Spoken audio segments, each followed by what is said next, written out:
Tollywood megastar Chiranjeevi సహా 132 మందికి పద్మ అవార్డులు ప్రదానం చేసినట్లు ప్రభుత్వం గురువారం నాడు అనగా గణతంత్ర దినోత్సవం సందర్భంగా ప్రకటించింది. నటుడిగానే కాకుండా ప్రజా బాహుళ్యంలో అసాధారణమైన విశిష్ట సేవలకు ప్రదానం చేసిన రెండవ అత్యున్నత పౌర పురస్కారమైన పద్మ విభూషణ్తో మెగాస్టార్ సత్కారం అందుకున్నారు. దీంతో పద్మ విభూషణుడిగా దేశంలోనే అరుదైన గౌరవం అందుకున్న మహనీయుడిగా చిరు రికార్డులకు ఎక్కారు. చిరంజీవి కీర్తి కిరీటంలో ఇతర పౌర పురస్కారాల వివరాలను పరిశీలిస్తే భారతీయ సినిమాకి చేసిన కృషికి చిరంజీవి 3 ఆంధ్రప్రదేశ్ రాష్ట్ర నంది అవార్డులు, 2016లో రఘుపతి వెంకయ్య అవార్డులను గెలుచుకున్నారు. 2006లో భారతీయ సినిమాకు ఆయన చేసిన సేవలకు గాను భారతదేశ 3వ అత్యున్నత పౌర పురస్కారమైన పద్మభూషణ్తో సత్కరించారు. అలాగే ఆంధ్ర విశ్వవిద్యాలయం నుండి గౌరవ డాక్టరేట్తో సత్కారం అందుకున్నారు.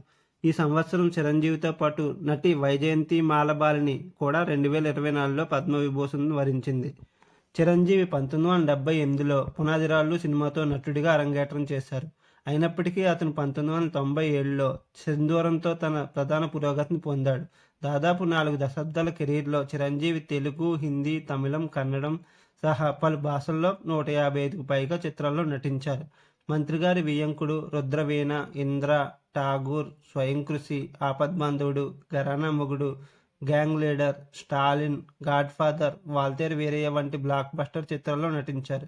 సైరా నరసింహారెడ్డి లాంటి పాన్ ఇండియన్ సినిమాలోనూ మెగాస్టార్ నటించారు. హిందీలో ది జెంటిల్మెన్ రీమేక్లోనూ చిరు నటించిన సంగతి తెలిసిందే. మీకు నా వీడియో నచ్చినట్లయితే లైక్ చేయండి, షేర్ చేయండి, సబ్స్క్రైబ్ చేయండి. Thank you.